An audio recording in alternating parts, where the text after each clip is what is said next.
única coisa verdadeira é o amor. A gente é elefante emocionalmente falando. Vocês não podem saber o que é 24 horas por dia, estar com o outro na cabeça e o outro na sua cabeça. Nesse tema de hoje, eu vou abordar aquilo que eu chamaria a dinâmica emocional do estado amoroso. Do nosso observatório, e eu tenho alguns colegas aqui, analistas, é claro que quando o amor nos chega, em geral, ele nos chega como um problema. E eu penso que a psicanálise tentou entender sobre tudo isso, não para retirar o encantamento do amor, mas para que a gente seja, talvez, ou fique talvez um pouco mais consciente daquilo que o amor é. Ora, psicanaliticamente, o amor é uma tarefa. A gente, em psicanálise, fala, por exemplo, do trabalho do sonho. O sonho não tem nada de espontâneo. Não é alguma coisa que emerge na vida mental sem regras, sem custos, sem formação de compromisso. Da mesma maneira, a gente fala em psicanálise de trabalho do luto, ou seja, quando a gente perde alguém, pessoas queridas ou significativas, ou ideais. Nós falamos, então, desse tipo de trabalho. É uma espécie de exercício mental e emocional que fazemos para poder superar aquilo que se nos coloca como sofrimento, como conflito, como dificuldade a vencer. Da mesma maneira, o amor. Embora nós pensemos nele como qualquer coisa das mais espontâneas possíveis, não é exatamente assim. E a gente só sabe que ele não é assim quando a gente começa a sofrer por conta dele.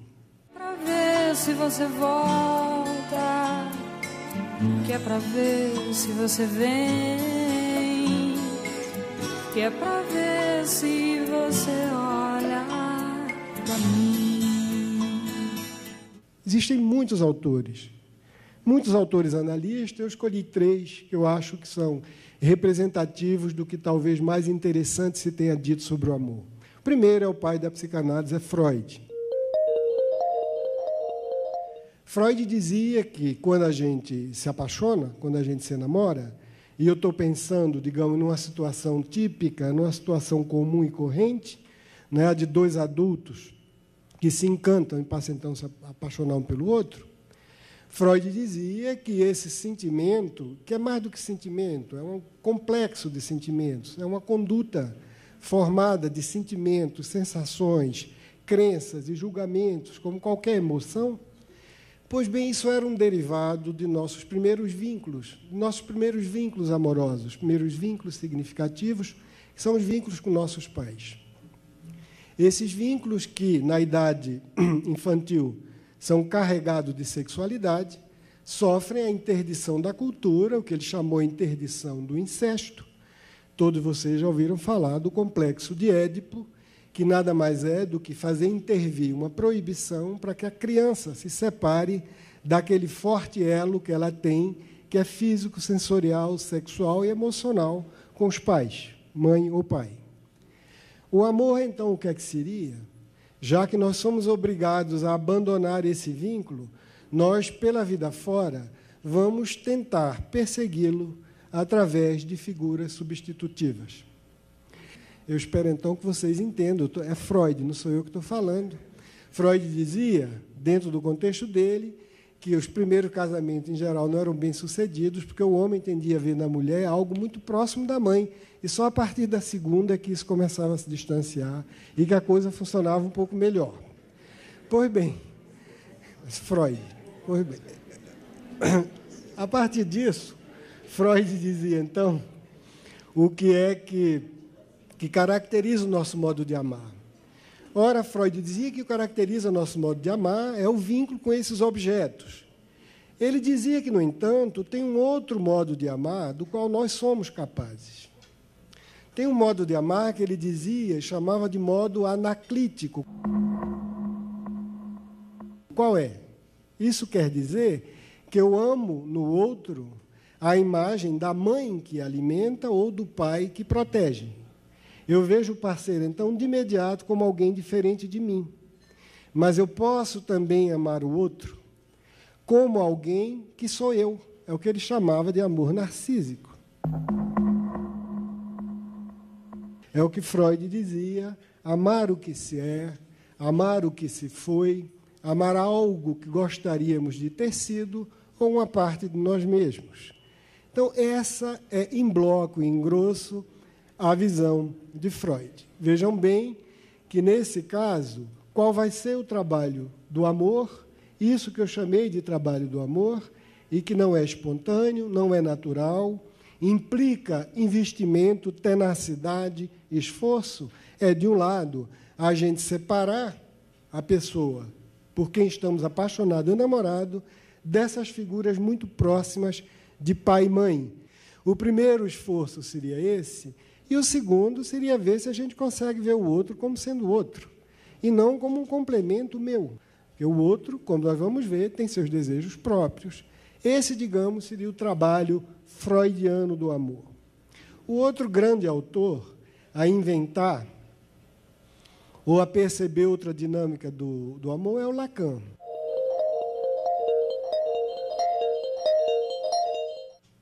Lacan dizia, e ele operava uma espécie de dissociação entre desejar e amar. Nós desejamos com o nosso equipamento corporal e sexual. Nós desejamos no outro, portanto, sempre alguma coisa que parcialmente nele nos excita, nos promete um gozo de uma sensualidade enorme. Lacan, diferente de Freud, diz: é inevitável que todo amor tenha parte do narcisismo.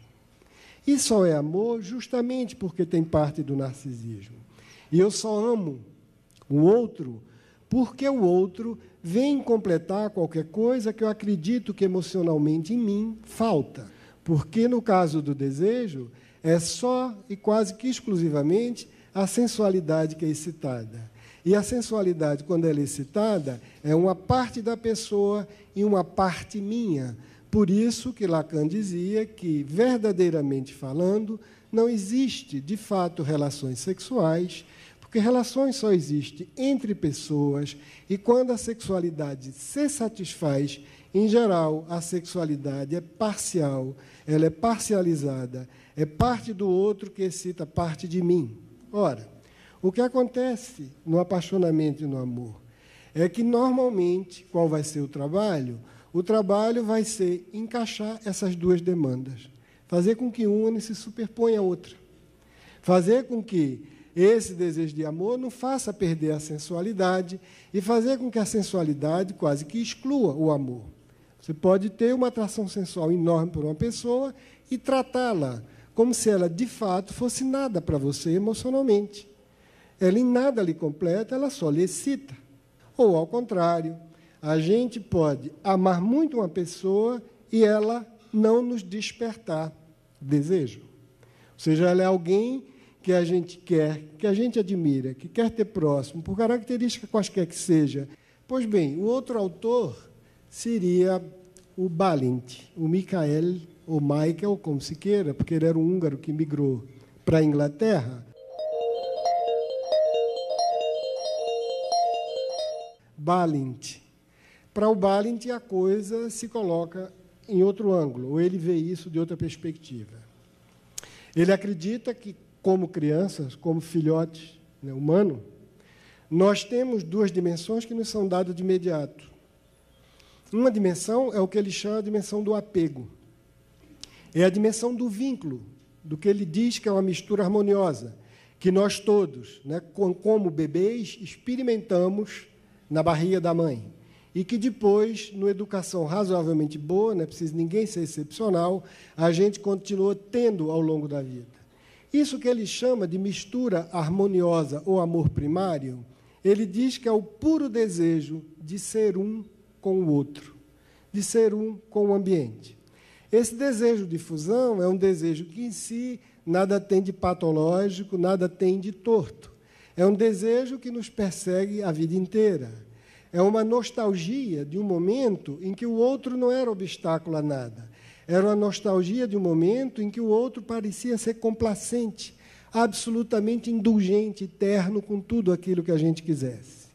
Né? A sombra dessa nostalgia é qualquer coisa que nos encanta, nos fascina, muitas vezes nos hipnotiza, e que é algo que ele diz que é da ordem do que ele vai chamar de amor primário. A esse amor primário, depois, vem se juntar outros componentes do desenvolvimento infantil, entre eles a sexualidade, com essas características freudianas ou lacanianas, e, finalmente, as características narcísicas, que é o apreço ou a paixão que nós temos por nós próprios. Essa paixão que a gente tem também é qualquer coisa de inelutável, ineliminável. Nós não podemos contornar nosso narcisismo. Narcisismo não é um defeito, narcisismo não é uma doença.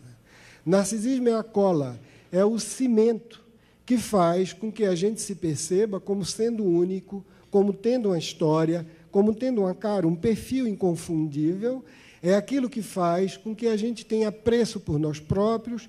Em suma, de maneira bastante aproximada, eu diria que narcisismo em psicanálise é o que a gente chama de autoestima no vocabulário corrente. E, ao longo da vida, cada um vai tendo perfil, cada um vai tendo a tarefa de desenvolver sua própria arquitetura, de se conduzir de tal maneira que ninguém vai se confundir, cada vez mais desenvolver suas potencialidades para a sociabilidade, para a realização profissional de qualquer ordem, artística, científica, para o desenvolvimento da espiritualidade. Quanto mais nós vamos nos desenvolvendo, mais diferente nós vamos ficando. Ora, quanto mais diferente nós vamos ficando, e é isso que nos faz feliz conosco, mais a nostalgia de que o outro seja apenas um meio indiferenciado de satisfazer meus desejos, ela vai existindo. Quando nós somos muito próximos, no auge da paixão e do êxtase, nós cedemos facilmente. Tudo que nos caracteriza, nós deixamos de lado, a fim de compartilhar só aquilo que nos une.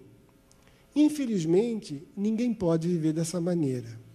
Freud dizia que esse estado, se prolonga, ele se torna paranoia. Ele se torna um inferno. Porque nós não temos simplesmente estrutura emocional para vivermos a vida toda no estado de apaixonamento. A gente pode buscar esse estado, desde que a gente tire férias, mesmo que sendo férias debaixo de lágrimas. E a gente sempre se queixa, mas bendita lágrima, porque se aquele apaixonamento persistisse, vocês não podem saber o que é 24 horas por dia, estar com o outro na cabeça e o outro na sua cabeça. Quer telefonar todo dia, quer mandar bilhete. Qualquer música lembra. O amigo do amigo do amigo, aquilo ali já é. Ou então a desconfiança. Faz 2 minutos que não telefonou. O que será que aconteceu? Não, agora que eu lembrei, que ele disse que durante 2 minutos ia respirar. Eu tinha esquecido. Entende? Imaginem o que é que seria exatamente você viver isso sua vida toda. Nós, psiquiatras, nós conhecemos isso. Isso é uma das patologias mais terríveis, mais esgotantes, mais exaustivas e angustiantes que a gente conhece. Eu estou chamando a atenção de vocês para 2 coisas. A primeira é que, normalmente, sobretudo hoje em dia, vou abordar isso um pouco depois, no outro bloco, as pessoas tendem a se culpabilizar muito quando a relação amorosa não dá certo. A primeira pergunta que vem é o que é que em mim não deu certo. Porque, em geral, raramente são os 2 que querem deixar. Em geral, pela própria dinâmica da vida, o desejo de um está numa outra sintonia que do outro é um que não quer. O outro gostaria de continuar. Quem gostaria de continuar, ou então mesmo quem deixa o tempo inteiro, a tendência é dizer que o que é que em mim não funciona, o que foi que me aconteceu, por que é que eu sou incapaz de amar, por que é que eu sou incapaz de reter a atenção do parceiro, por que na minha vida não dá certo, porque, não obstante todo o meu empenho, parece que eu sou invisível, ninguém olha para mim, depois da 2ª, 3ª, 4ª relação, eu já estou desesperado ou desesperada, né, um ou outro, entende? Essas coisas parecem que não vêm, que não existe, né? E isso faz com que as pessoas muitas vezes se precipitem num nível de angústia absolutamente descomunal, que infelicita mesmo. Ora, o que eu gostaria de dizer é que não é exatamente assim. As pessoas tendem a confundir relação amorosa com união conjugal. E o que acontece é que o casamento, antes, nunca quis depender de amor para se estabilizar. A família é o esteio da sociedade. Como é que diabo eu vou confiar em amor? Amor é uma coisa flutuante, que vai hoje, vem amanhã, não é mais. Então, de jeito nenhum, isso aqui é um vício. Deixa para lá, a gente deve excluir isso. Então, quem quiser amar, que vai amar para lá, mas não venha prejudicar a família. Todo o século XVIII sempre fez isso. Quando você chegou no século XIX, você teve o auge do romantismo. Todo mundo sabe, né? É a ópera, é a canção romântica, está entendendo? O romantismo literário, filosófico, musical. Né? Todo o nosso gosto sentimental, o século XIX fez. Esse século disse, não, nada disso, isso é uma coisa infeliz, imagina que coisa falsa, coisa pouco autêntica. Entende? Isso não é verdadeiro. A única coisa verdadeira é o amor. A gente só deve estar junto enquanto ama. Quando para de amar, deixa para lá. Isso aí se torna hipocrisia, falsidade, isso é mentiroso, isso é aparência. Nós acreditamos com isso e a geração dos anos 60, então não se fala, é a minha. Resolveu levar isso a sério. Era questão de vida ou morte.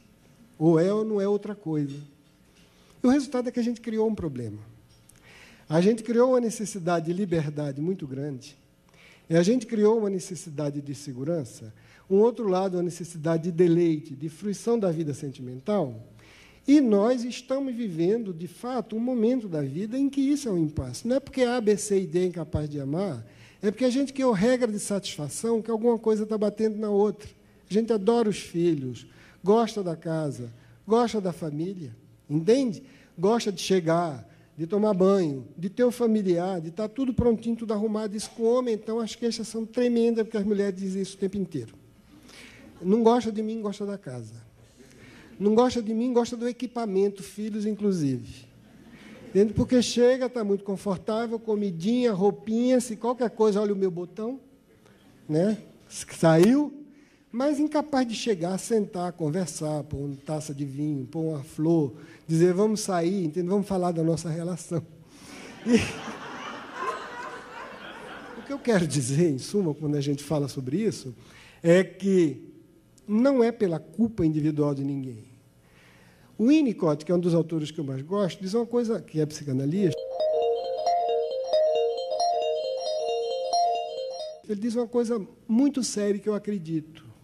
Ele diz o seguinte, nós somos uma espécie que sobreviveu. Uma espécie sobreviveu foi uma espécie que dotou os indivíduos dessa espécie de mecanismos de adaptação e de interação razoavelmente bons. Se não fosse isso, essa espécie ia para o beleléu, em bom português. Já tinha descido ralo abaixo. Todos nós somos, em média, razoavelmente habilitados a fazer tudo isso que a gente inventa e amar uma dessas coisas. Então, achar que a gente é muito incompetente e que o fulano do lado é mais competente é uma das coisas que mais nos faz sofrer. É uma das coisas que mais inviabiliza a solução para as nossas vidas. E tem nessa nova geração, de 10 anos, de 15 anos para cá, o que eles estão reinventando de novo, que você só mencionou e não falou muito? E tem muita coisa, mas olha, eu estava falando no que diz respeito à música, né, sobretudo, ou cultura romântica. Né? Você teve uma decadência da poesia sentimental, por exemplo. Em música é perceptível que só essa geração começa a abandonar, digamos, aquilo que caracterizou a música romântica, que era uma ênfase enorme na melodia. Eu devo ter colegas músicos aqui, me desmintam se eu estiver negando um pouco. Né? Melodia que em geral é sentimental. O exemplo máximo da música do século XIX, que deu toda herança para a gente, é Chopin ao piano.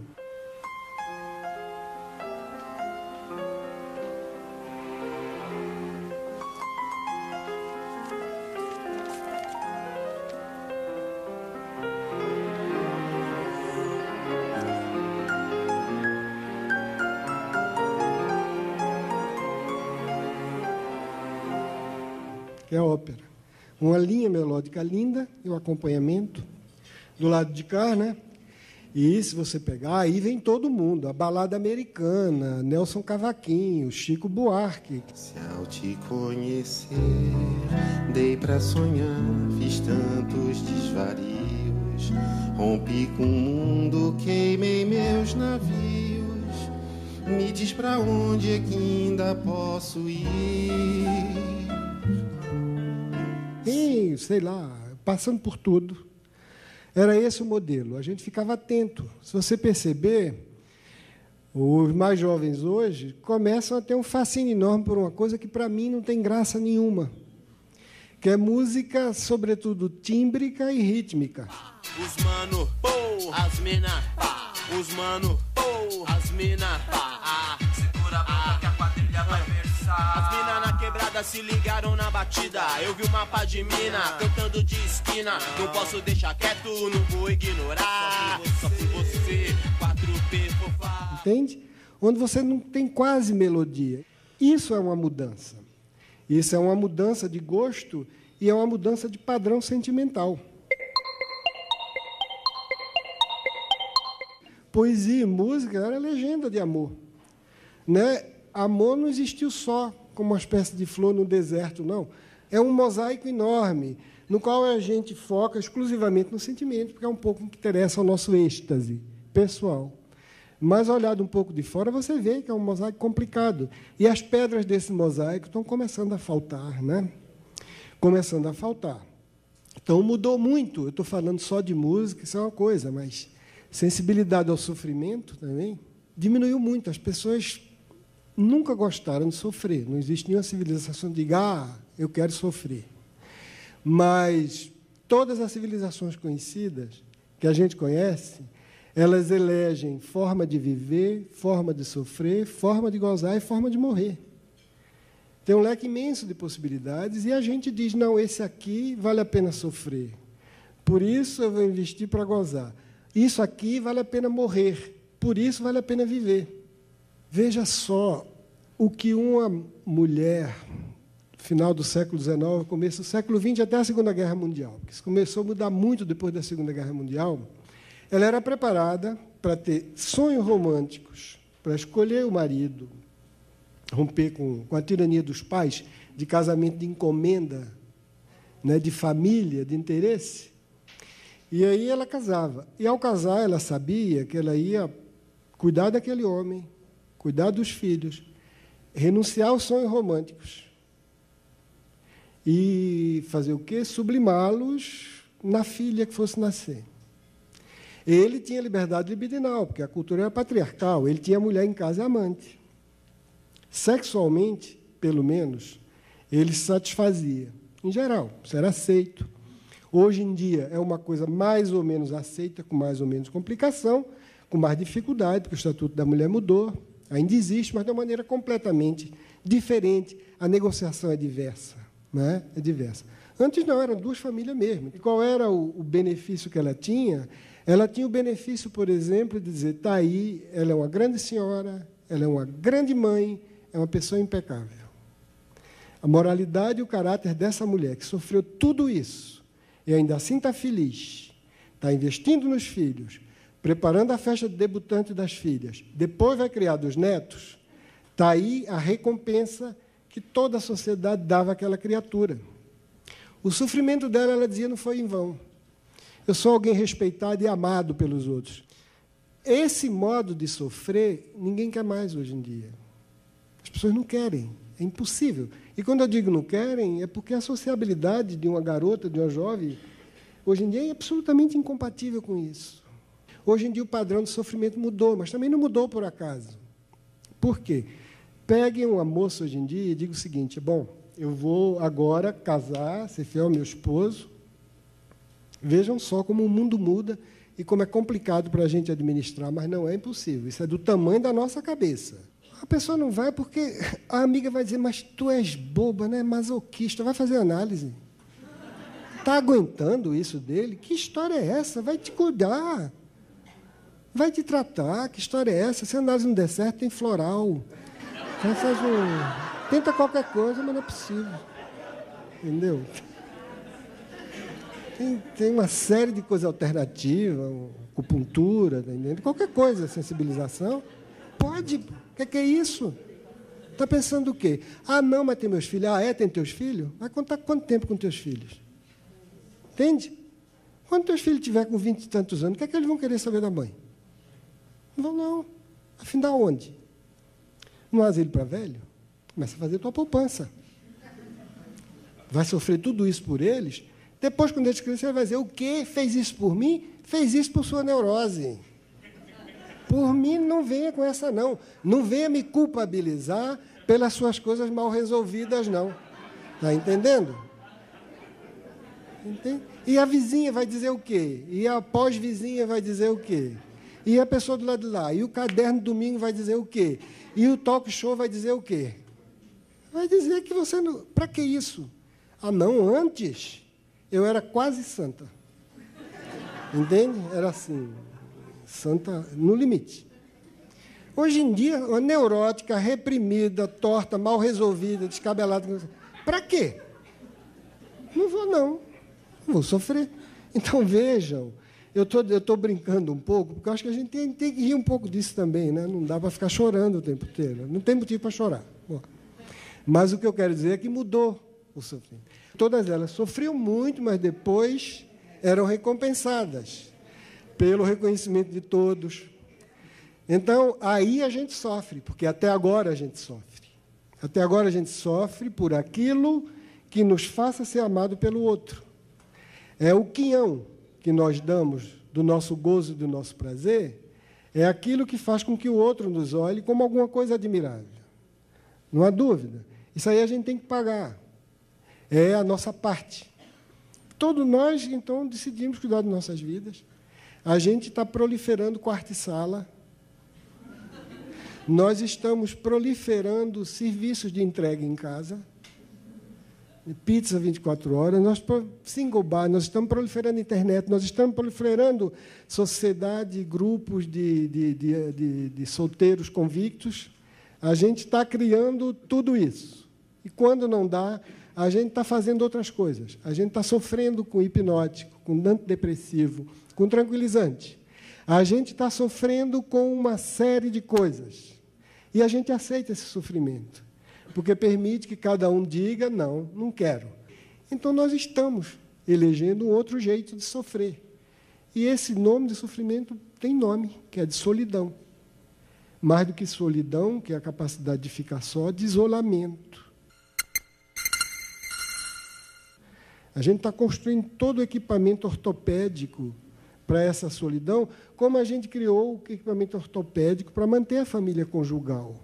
E porque, vejam, a gente não enfrentou um desafio que vai demorar décadas e talvez muitos anos para a gente enfrentar.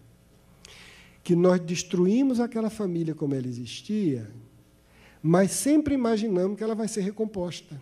Essa é a nossa ilusão. Entende? Por que essa família não dura? Ela está sendo fabricada para não durar. Vejam só, não tem... Meu Deus, do ponto de vista da evolução humana e da humanidade, vamos pensar agora, família nuclear, ela tem muito pouco tempo. Essa que a gente conhece, a burguesa, menos ainda. Entende? Nunca ninguém disse que foi a melhor maneira de educar a criança. Mas é evidente que, para a gente, é impossível. E aí eu sou capaz de falar, não só da minha geração, que está lá no Parque dos Dinossauros, mas mesmo para as jovens, ainda é qualquer coisa que a gente não tem equipamento cultural para substituir. Não tem. Então, o resultado, a gente está lidando com uma situação e que a única coisa que a gente pode fazer, a meu ver, de sensato, é aos poucos, e discutindo, e mudando, e ajeitando, experimentando, para ver se ao curso de 100, 200 anos isso muda. Olha só, se marcar 100, 200 anos, eu já estou morto. Mas aí é que está um dos problemas da nossa cultura, a gente não pensa na história. A gente começou a só pensar na gente. Não pode, gente. Não pode ser. A gente tem duas experiências de histórias que são terríveis. Uma é quando ninguém pensa no outro futuro, no futuro.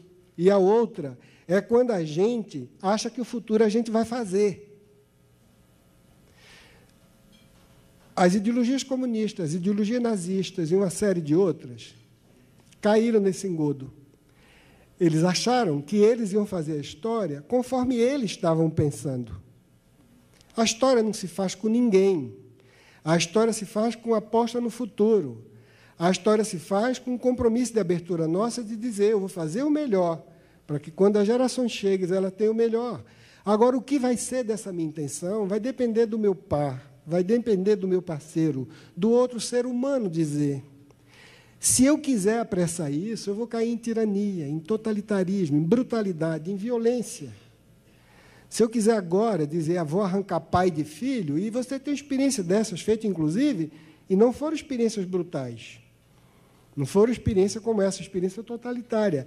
E que você acaba percebendo que não é assim. Aos poucos as pessoas se recompõem de uma maneira em que elas possam ter esse tipo de segurança que só família, por enquanto, no mundo que a gente conhece, dá. Não tem outra coisa. Então, essa instituição, vejam só, ela está sendo minada por um lado, mas ela é absolutamente necessária por outro. Onde é que você encontra preocupação, carinho, doação, devoção, sentido de compromisso, pertencimento, confiança? É na família.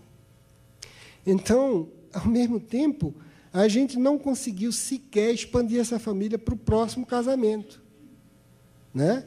Aos poucos, eu acredito sinceramente que esses novos cônjuges, dos antigos cônjuges, eles vão começar a conviver de outra maneira.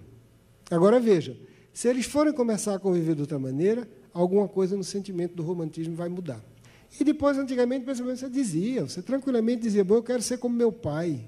Por quê? Porque era um homem íntegro, honesto, probo. Eu quero ser como minha mãe, que é uma pessoa leal, fiel, carinhosa.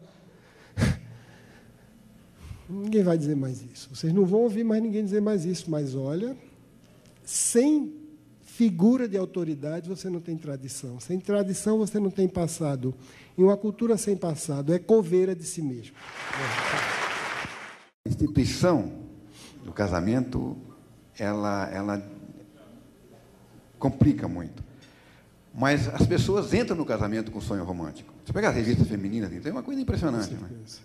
Então, como é que você vê essa coisa? De um lado, o mundo da instituição, o mundo da lei, não é que vai contra o desejo e o amor. Mas e os sonhos do amor romântico continuando como estavam há 30, 40 anos atrás? Pois é. Não, mas eu acho que esse é o conflito, né? A dilaceração atual. Eu acho que eu não vejo, raramente, as pessoas do meu convívio, mesmo mais jovens, podem renunciar a isso. Digamos, é uma pauta sentimental que ela só vai ser mudada quando a gente mudar a agenda cultural. Não vai ser hoje. Não vai ser de hoje para ontem. Nós vamos conviver com isso, como durante um certo tempo você começou a conviver com um problema que hoje em dia se solucionou. Eu vou dar um exemplo aqui que muitos viveram, que foi o problema da virgindade da mulher, a partir dos anos 70, sobretudo depois da contracultura, né? As pessoas da geração anterior, e mesmo as pessoas que viviam ali, eles viveram com esse problema durante muito tempo. Conheço muitos amigos meus em que a gente ia para bar, tomava cerveja, e ficava todo mundo pensando, mas será que eu tenho relação ou não? E depois, eu não me incomodo, porque eu não me incomodo de casar com uma garota que não seja virgem, mas eu sei lá se o próximo vai se incomodar pelo fato dela não ser mais virgem, e que ideia é essa de responsabilidade que a gente pode ter? Então, nós estamos nos gostando, etc., não estou pensando em casar, mas se a gente tiver relação sexual, a gente pode prejudicar a vida dessa pessoa. Eu não estou inventando, isso foi diálogo real. Eu escutei isso dezenas de vezes. A gente tinha um livro debaixo do braço, muitas vezes era livro de autor marxista, ou então daquele Timothy Leary, né? Turn on, né? Tune off, não sei o que lá, e drop it, quer dizer, desligue, se sintonize e deixa cair. Todo mundo da geração Paysandu era com o livro debaixo do braço e discutindo essas coisas, né? Se tinha ou não relação sexual. Enquanto isso, os pais das garotas arrancando o cabelo, e as meninas também, está entendendo? Não, porque tem relação sexual, sem amor, só com amor, não pode, não sei o que lá. Isso, gente, passou uns 10 anos, 15 anos. Não foi menos do que isso. Desde os anos 60 até, provavelmente, depois da ditadura aqui, porque teve aquela modernização por cima, absolutamente expansiva, começou a chegar a cocaína, as preocupações se viraram para outra coisa, e isso foi mais ou menos deixado de lado. Começou, então, a propaganda maciça, a televisão Globo mudou o padrão moral por conta da novidade dos ideólogos, e aí essa geração de 20 anos, 25, já não teve mais esse problema. Mas o restante passou uns bons 25, 30 anos lidando com isso. E olha que isso era um detalhe da prática sexual. Quando você fala do romantismo amoroso, você está tocando num complexo muito maior, muito mais fundamental. Ele moldou nossas sensibilidades. Né? Moldou. As pessoas, em geral, quando... É uma das coisas que mais tocam as fibras de tua alma, de tua emocionalidade. É a capacidade de querer bem a alguém desse jeito. Né? Além do que, ele estava no centro da família, ele garantia a solidez. Além do que, ele está aliado a uma visão do mundo, que é que a gente possa dizer? É uma visão de mundo, a um lado, gentil, de outro lado, estática. Pensem bem. Amor romântico, até recentemente, era um dos poucos êxtases individuais que nos tinham sido deixados.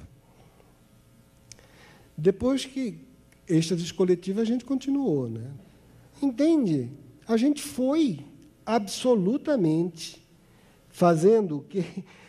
domesticando todo o impulso e todo o excesso para construir uma sociedade democrática civilizada, a tal ponto que uma das preocupações de Renato Giannini é que você tenha uma democracia funcionando sem afeto. Democracia absolutamente morna, porque para haver democracia precisa ter educação. Para haver educação, você começa a treinar. E isso foi durante séculos, olha só, desde a corte. O que foi que sobrou de êxtase? No sentido de perder a cabeça, de ficar doido e todo mundo achar bonito, bater palma. Foi a paixão romântica. Todo mundo aplaude, as pessoas fazem a pior das insensatez, ri 24 horas por dia, entende? Fica sem sono, emagrece, larga compromisso, e o vizinho e a prima, mas claro, todo mundo aplaude, é uma situação de êxtase. Vocês desculpem eu estar analisando assim, isso não faz perder a graça não, só quero que a gente veja. É uma situação de êxtase institucionalizada. É uma das poucas coisas que a gente tem.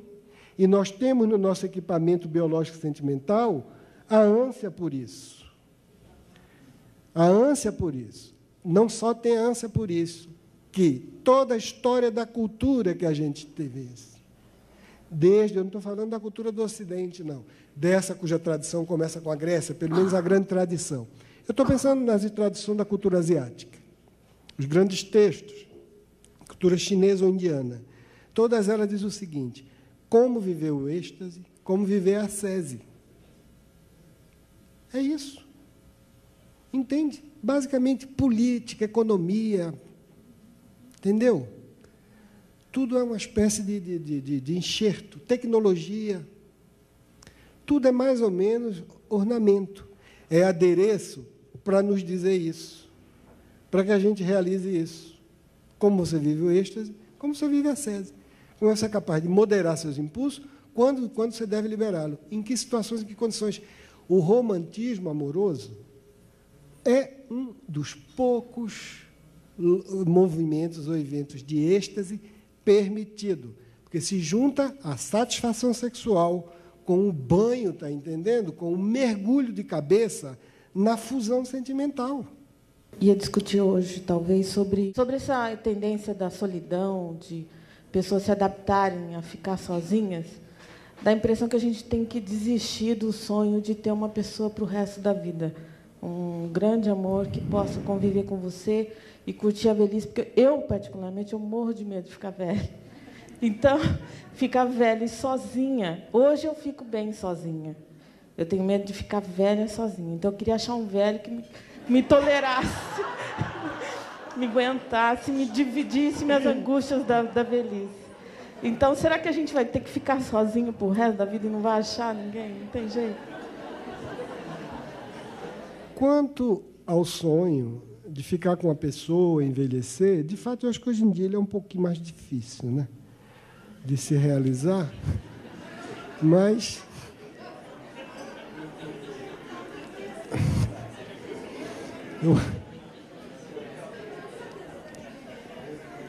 Eu acho que o velhinho não tem que ser aquele que foi jovem, não. Já pode pegar ele assim, razoável. É uma questão de mudança de ângulo, né? Eu acho que muitas vezes a gente ganha muita coisa boa na vida quando, em vez de olhar de um prisma, a gente olha de outro. Eu estou brincando, mas eu acredito que essa necessidade, as pessoas se dão conta agora, depois da chamada farra de liberação, que foi sobretudo a de 68, como é bom ter companhia. Eu volto para os meus autores, para o Balint, por exemplo. Como a gente gosta de ter alguém confiável.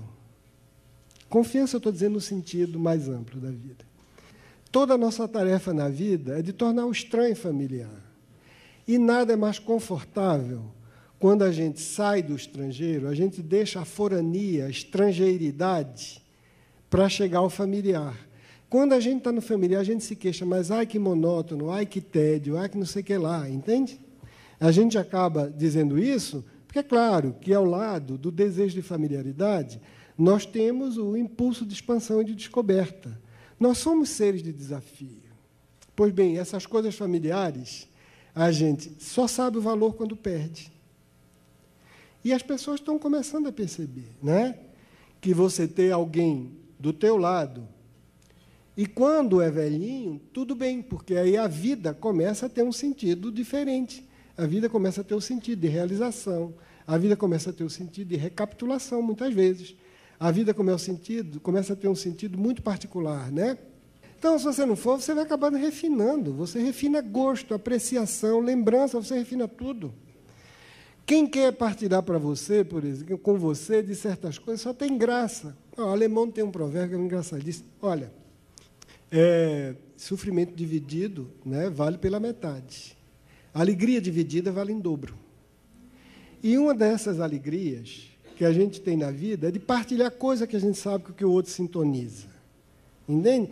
É um fragmento de lembrança, é um tipo de bebida, é uma música que te evoca, é um livro, está entendendo? É uma passagem da história que você só compartilha. Isso faz parte do que a gente chama de educação sentimental. Você falou da impaciência, mas é que eu vejo uma falta de tolerância, de tolerar a diferença, né, do outro. E de querer essa aproximação seja instantânea, o bem-estar da relação seja instantânea, esse imediatismo, dessa cobrança de que você tem que estar apaixonado o tempo todo.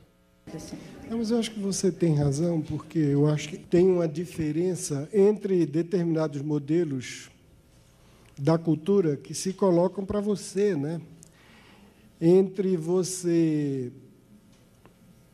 se apropriar daquilo para achar que você vai ter que reproduzir na vida, ou se apropriar daquilo para poder se servir daquilo como uma espécie de lugar onde você vai projetar seus sentimentos e viver seus sentimentos. Ou seja, cada vez que você fala da mídia, como qualquer produção cultural artística, a gente pode ter em relação a elas o que a gente chama de relação catártica ou relação mimética. Então, por exemplo, um grego nunca imaginou que pudesse sofrer feito as personagens da peça da Grécia. Aquilo estava ali, porque, como eles acreditavam naquela ideia de liberdade e destino, aquilo estava para justamente fazer com que as pessoas, naquele momento, experimentassem a catarse emocional, que elas pudessem, em tom de ilusão, viver uma verdade sentimental que as afligia. Você descarrega aquilo e volta. Muito tempo você viveu com os meios de comunicação no Ocidente fazendo isso. Ele não pretendia ser modelo de imitação, ele pretendia ser modelo de catarse, porque o grande modelo do entretenimento era a grande arte. O grande modelo do entretenimento era a chamada arte erudita, a arte culta, que toda a vida foi consciente do que ela representava para a realização humana, né? A grande arte, se você quiser, do teatro, da prosa, da ópera, da música, etc., elas sabiam que a função dela era uma função catártica, que elas não poderiam imitar, a vida não poderia imitá-las, que era uma maneira de você viver a vida na fantasia, e o entretenimento as copiava, de tal forma que ele era muito distante da vida cotidiana de cada um de nós. Fosse um filme de faroeste, fosse o bandido, fosse o mocinho, fosse o melodrama inspirado na ópera, etc., etc., aquilo ali era claro. Você fechava a porta do cinema, fechava a porta do teatro, você ia para casa e sabia que a vida era outra. De um tempo para cá, eu acho que a mídia ou a publicidade começou a ter outra pretensão. Ela começou a querer ser formadora de personalidade. Ela começou a querer se apresentar como alguma coisa que quem assiste ela tem que imitar. O romantismo amoroso, no folhetim, ele vencia todos os obstáculos. Agora ele perde para todos os obstáculos. É uma cultura de mímesis, não de catarse. Né? A face catártica, ela se esconde detrás, está entendendo? E lhe habitua a querer imitar aquilo, porque você acredita que é o padrão mais fácil, no momento em que os pais estão desorientados, em que as figuras de autoridade que nós tínhamos perderam a legitimidade. Você colocar uma novidade, digamos, emocional, amorosa ou sexual, uma atrás da outra, isso não obedece ao ritmo, à inércia de mentalidade que nossas identidades necessitam para produzir mudanças. Ora, moda emocional não é moda de roupa. A gente é elefante, emocionalmente falando. Para a gente mudar, tá entendendo? É preciso um esforço, é muito guindaste. E não é à toa, porque se a gente mudasse todo dia, a gente estava no hospício, infelizmente. Entende? A gente se forma no início, e, pô, uma vez que ganha aquela solidez, a gente sai carregando aquela corcunda o resto da vida, muda um pouquinho ali, está entendendo? Isso é que dá o perfil. No momento em que você desfaz isso, e a golpe de martelo culturalmente, você quer que a gente todo dia tenha um novo papel, você está criando uma estabilidade terrível, você está desorientando mesmo. A gente tem que começar a criar pilares. Isso que eu estou chamando de tarefa é essa tarefa concreta. Como é que eu posso reencantar? A tarefa e o cuidado é a gente saber, isso é básico, isso é mais fundamental, que a gente só se sente criativo e nossa vida só tem valor quando a gente está enfrentando resistência. Nossa alma é como nosso corpo. Se ela não se exercita e não tem um obstáculo a vencer, ela atrofia. De maneira que uma das coisas complicadas na cultura atual, e que acaba entrando dentro do romantismo amoroso, é a ideia de que tudo é fácil, e de que tudo você pode adquirir sem esforço. E a gente começou a achar que sentimento a gente também adquire de maneira fácil, só que esse resiste. Esse trabalho, a primeira dificuldade que o outro opuser, eu tenho que encarar como sendo uma possibilidade que eu tenho de expandir, de ver meu sentimento de outra maneira e dele se fortalecer. Não é penoso quando as pessoas se gostam. Agora, se você me pergunta, mas como é que você faz para viver eternamente apaixonado? Isso não existe.